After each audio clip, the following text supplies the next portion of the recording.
वो नारद जी ने जो श्राप दिया भगवान को, वो नारद जी अपने इच्छा से, अपने मन से नहीं दिए।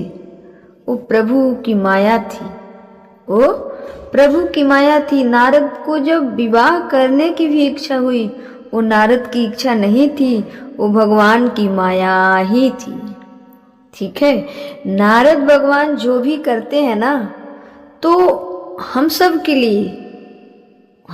के लिए बहुत बड़ी मैसेज है, क्योंकि वो भगवान के परम भक्त हैं। यदि नारद भगवान को विवाह करनी ही होती तो नारद भगवान किसके पुत्र हैं? ब्रह्मा जी के। ब्रह्मा जी स्वयं बोले कि पुत्र अब जाकर गृहस्थी बसाओ। नारद भगवान हाथ जोड़कर खड़े हो गए कि पिताश्री, हमसे ये कार्य नहीं होगा, सब कुछ कर लेंगे, पर विवाह करना मेरे बस की, गृहस्थी मेरे बस की नहीं है। जो मेरे बस की नहीं हो मैं नहीं कर सकता प्रभु। हे पिताश्री, इसके बदले भले आप दंड दे सकते हैं, हमें दंड स्वीकार है, पर हम गृहस्थ जीवन नहीं जी सकते। ब्रह्मा जी बहुत क्रोधित हुए। तो ब्रह्मा जी ही श्राप दिए भगवान नारद को कि जा, तू कहीं एक जगह स्थिर से नहीं रह पाएगा। ये पिता का ही श्राप है। तो नारद जी को विवाह करने की इच्छा नहीं थी, वो भगवान की प्रबल माया थी, इसलिए नारद भगवान ये किए। और एक बात और, यहाँ नारद जी हम सबको बहुत बड़े मैसेज दे रहे हैं कि नारद भगवान जैसे लोग, व्यक्ति अहंकार थोड़ा सा कर लिया तो भगवान वैसे महान व्यक्ति का अहंकार नहीं चलने दिए, अहंकार तोड़ दिए। तो सोच लो कि हम सब किस खेत के मूली हैं, अहंकार करने वाले। परम भक्त नारद भगवान थोड़ा सा अहंकार किए कि हम कामदेव को जीत लिए। इतना ही अहंकार के कारण उनका क्या हुआ? अहंकार नष्ट हो गया ना, अहंकार तोड़ दिए ना। तो भगवान के आगे अहंकार नहीं चल सकता है, चाहे कोई भी हो, आप कितना भी मतलब डॉक्टर इंजीनियर कुछ भी हो,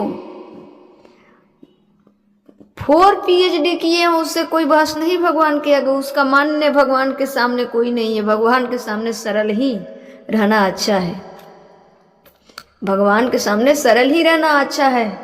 मैं एक बात बताऊं, कहीं आप स्नान करने जाते हैं तो बीच में जाना जरूरी है कि किनारे रहना जरूरी है?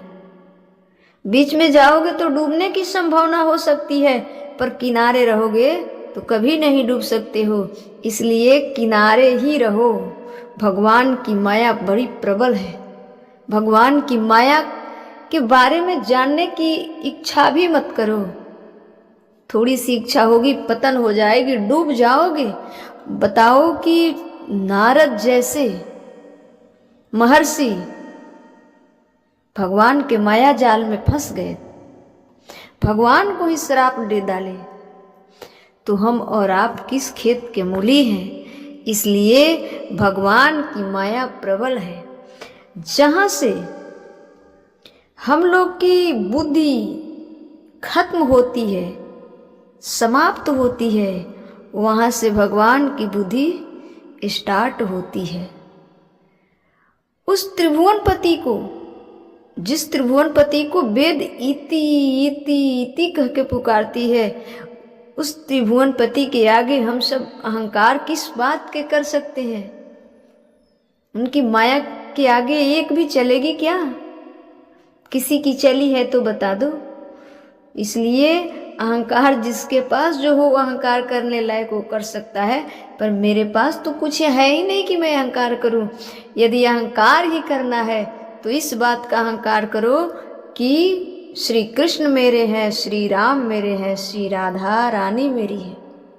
अहंकार होना चाहिए तो इस बात का अहंकार होना चाहिए कि मुझे कोई काट नहीं सकता, कोई मार नहीं सकता, कोई जला नहीं सकता, क्योंकि मैं परमात्मा का अंश आत्मा हूँ और मैं भगवान के चरणों में अपने आप को समर्पण करके रखी हूँ। कोई कुछ बिगाड़ नहीं